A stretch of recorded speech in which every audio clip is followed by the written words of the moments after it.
comment faire pour ne plus avoir peur? Alors si cette question tu te la poses régulièrement parce que tu sens que tu es bloqué par tes peurs et que ça t'empêche d'avancer comme tu voudrais, que ça te limite, ben reste dans cette vidéo parce que justement je vais te donner 3 conseils pour réussir à dépasser tes peurs.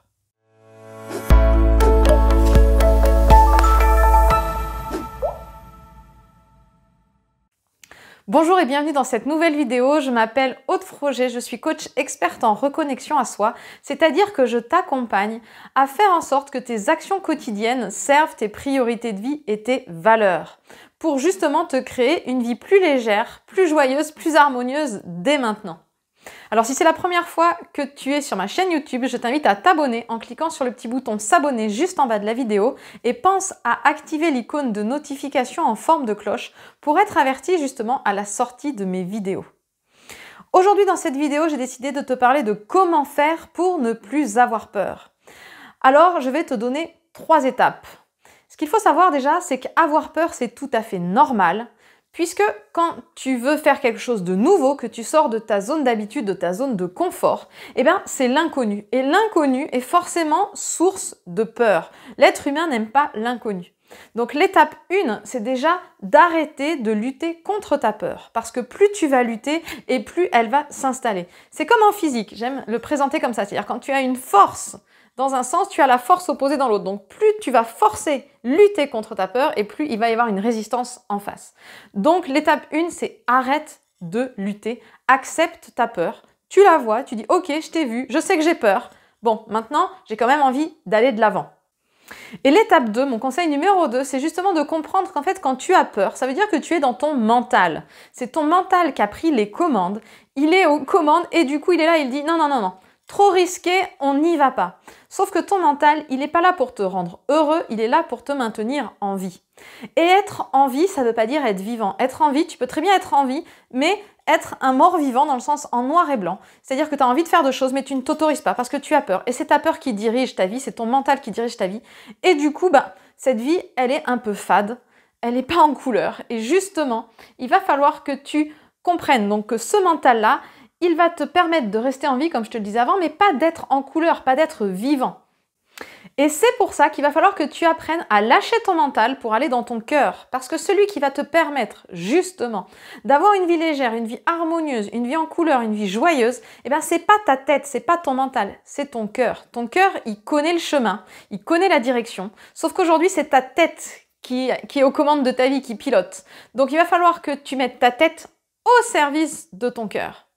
Alors tu vas être en train de te dire, ouais, ok Aude, très bien, mais comment je fais pour me connecter à mon cœur? Et bien ça, c'est justement la 3e étape, le 3e conseil que je vais te donner. Alors ce qu'il faut que tu comprennes, c'est que pour lâcher ta tête, tu vas avoir besoin de te connecter à tes ressentis corporels. C'est ce que j'explique aux gens que j'accompagne quand ils me disent, mais je ne sais pas comment faire pour lâcher ma tête. Tu ne peux pas être à la fois dans ta tête et à la fois dans tes ressentis corporels. Donc pour lâcher ta tête, il va falloir que tu rentres dans ton corps. Et il va falloir que tu apprennes à te faire confiance, à faire confiance à tes intuitions et tes ressentis. Et pour commencer à te familiariser avec tes ressentis corporels, parce que si tu es beaucoup dans ta tête, tu ne dois pas trop être familiarisé avec eux, avec tes ressentis. Tu dois être un peu déconnecté de toi. Ça va passer, par exemple, par la respiration. La respiration, c'est un outil très puissant qui va te permettre justement de revenir dans ton corps pour pouvoir lâcher ta tête, puisque je te disais qu'on ne peut pas être dans les deux en même temps.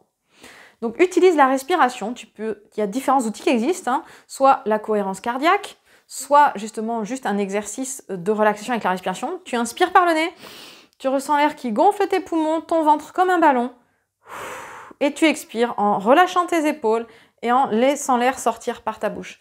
Tu fais plusieurs inspirations et expirations, et ça va te permettre justement la respiration déjà d'avoir un sentiment d'apaisement, et puis de te reconnecter à tes ressentis corporels. Pendant que tu respires, tu prends conscience de tes pieds qui sont posés à plat sur le sol, de tes fesses qui sont assises sur la chaise, de tes sensations, de tes mains par exemple qui sont posées sur tes cuisses, la sensation du tissu. Prendre conscience de ça et de ton corps qui se gonfle et qui se dégonfle. Donc utilise la respiration pour te reconnecter à tes ressentis corporels. Et utiliser tes ressentis corporels, ça va permettre progressivement de te connecter à ton cœur. À ton cœur qui, lui, va te donner la bonne direction et que tu pourras interroger en te disant « Ok, j'ai une décision à prendre où j'ai peur, mais qu'est-ce qui est juste pour moi ?» Donc c'est pas ton mental qui doit répondre, c'est ton cœur, parce que c'est lui, comme je te le disais en début de vidéo, qui a la bonne réponse, celle qui va t'amener vers la vie joyeuse, épanouie et prendre les décisions qui vont être justes pour toi.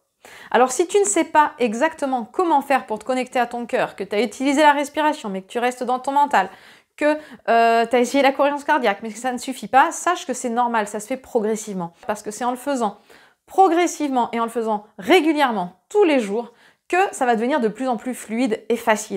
Et si jamais tu sens que tu as envie d'aller plus loin, que tu dis non mais là Aude, j'en ai assez, j'en ai marre que mes peurs dirigent ma vie et j'ai vraiment envie d'aller de l'avant, me créer une vie qui me correspond, eh bien tu peux me contacter au travers du lien en cliquant sur le petit à nouveau. Alors j'espère que tu as retenu. L'étape 1 pour dépasser ta peur, c'est déjà d'arrêter de lutter contre. L'étape 2, ça va être de prendre conscience que c'est ton mental qui a pris le lead, donc de stopper ton mental. L'étape 3, ça va être justement d'aller dans tes ressentis corporels, de te connecter à ton cœur et de poser cette question, ok, mais qu'est-ce qui est juste pour moi? J'espère que cette vidéo t'a plu. Je t'invite bien sûr à mettre un like. Tu peux me laisser un commentaire si tu as des questions. J'y répondrai avec plaisir. Et puis, je te souhaite une très belle journée. Et je te dis à bientôt pour une prochaine vidéo.